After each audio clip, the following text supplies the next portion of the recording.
Hi there. I've never done a video like this before, so forgive me. But this is actually a video letter to a specific person, and her name is Amberlynn Reid. I'm fairly new into watching her, and a lot of the response videos that I've seen have been overwhelmingly negative. And so I'm going to try and kind of go against the grain right now and try to be a friend. And a lot of people, I think, are going to give me flack for this because there's been a lot of accusations of lying, other accusations of different things that I'm really not going to get into right now because that's not what this video is about. This video is about specifically weight loss.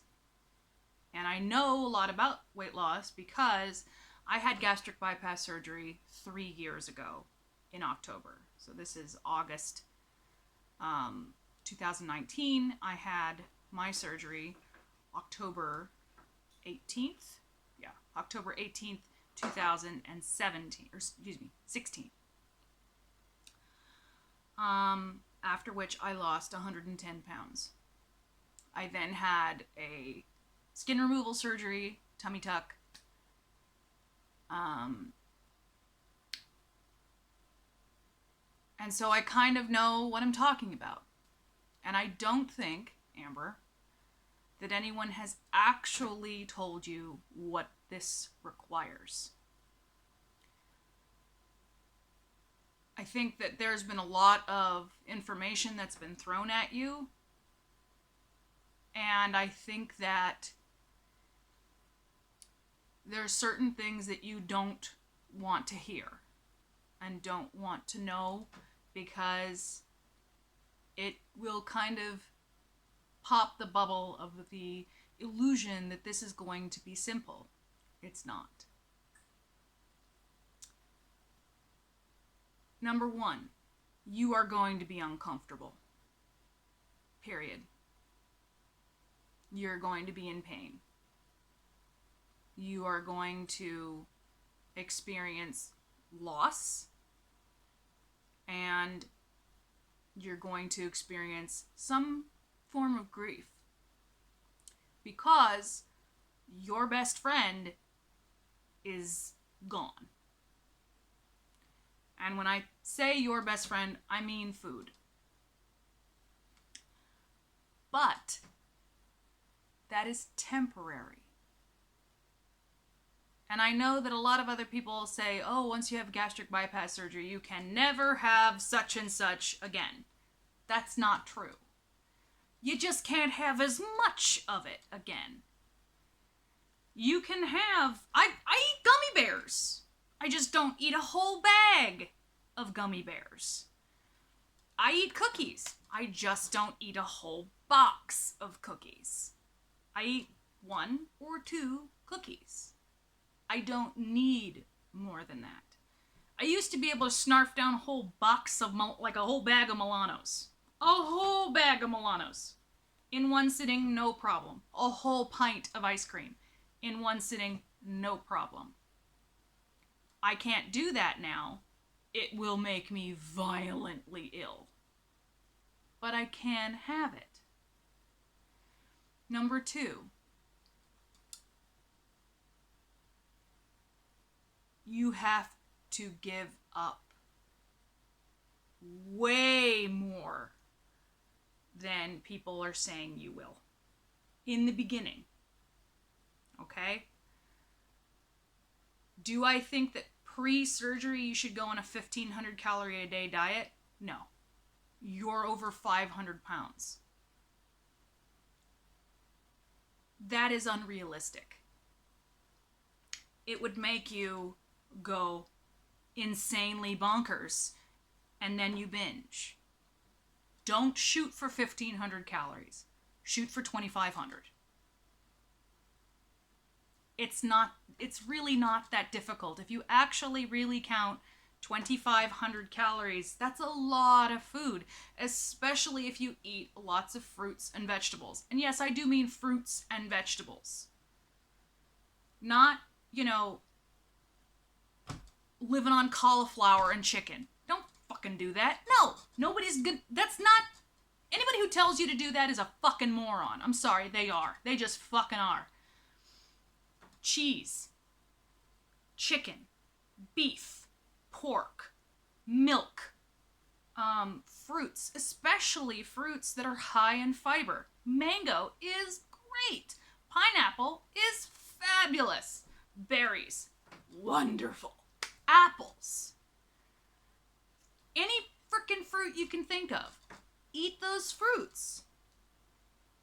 If you want a Snickers, have a Snickers. Just have a little one. It's all about reduction.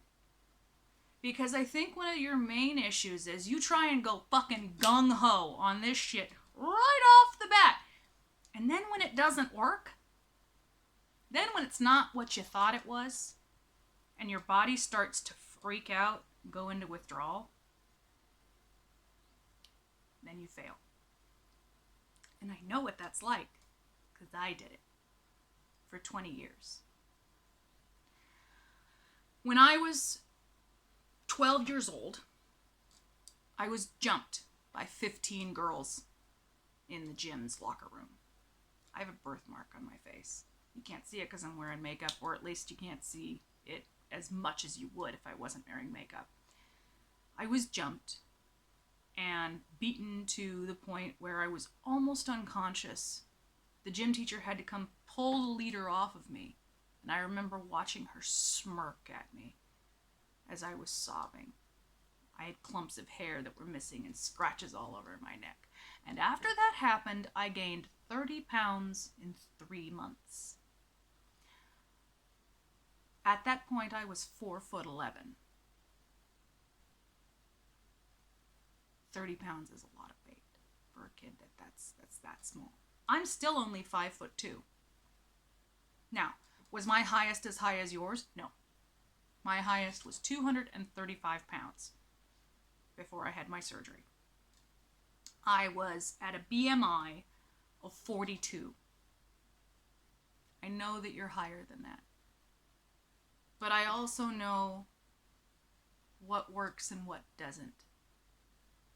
And I think that a lot of people have sold you on some serious bullshit. But I know what it's like to eat from emotions. I know what it's like to literally go through sugar withdrawal. To where your whole body is screaming at you, eat this, eat this, eat this now. And that's caused by somebody telling you it's all or nothing. You do need gastric bypass surgery. You do. Find a different surgeon. If you didn't like the surgeon that you went to before, find a different surgeon. Find somebody who speaks to you. But you need that surgery. Do not get the sleeve. The sleeve, there's a reason on 600 Pound Life people are having so much trouble. Where they keep gaining weight or not losing it at all. There is a reason. And it's because Dr. Now keeps giving them the sleeve. Get the Roux-en-Y or the duodenal switch. Do not get the sleeve. Because the sleeve doesn't fight back.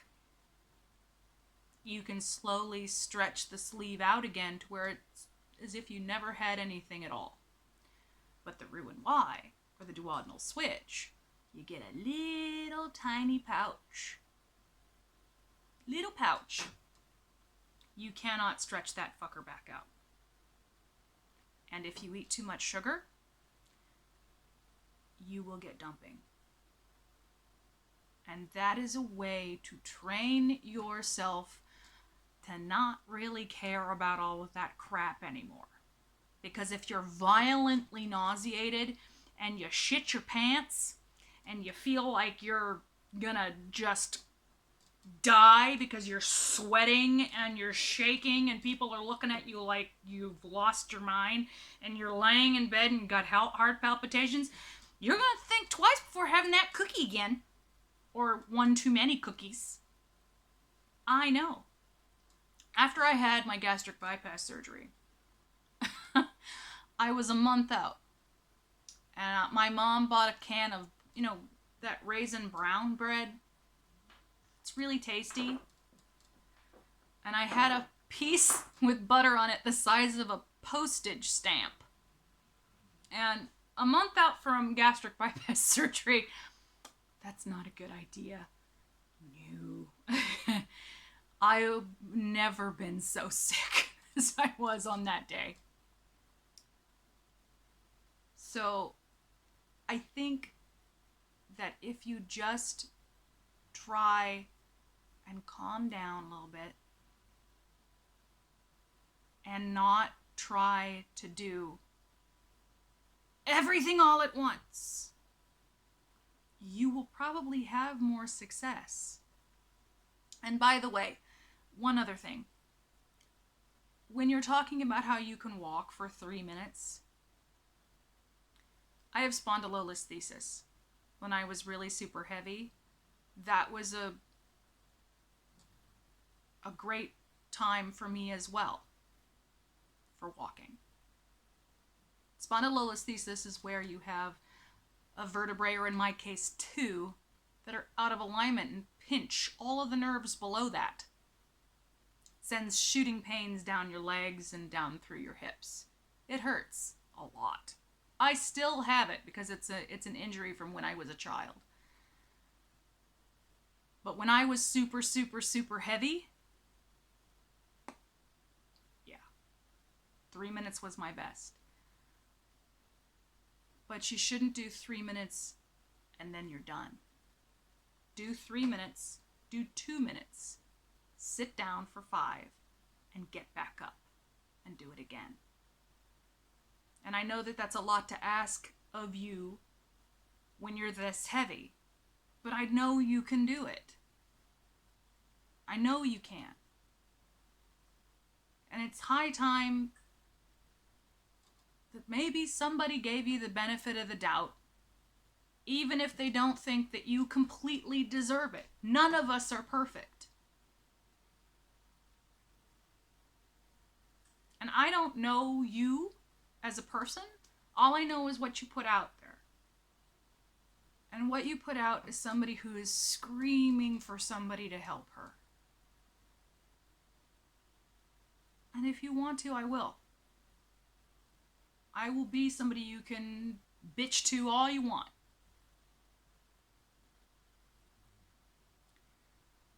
But I will also tell you when what you think is nonsense is nonsense.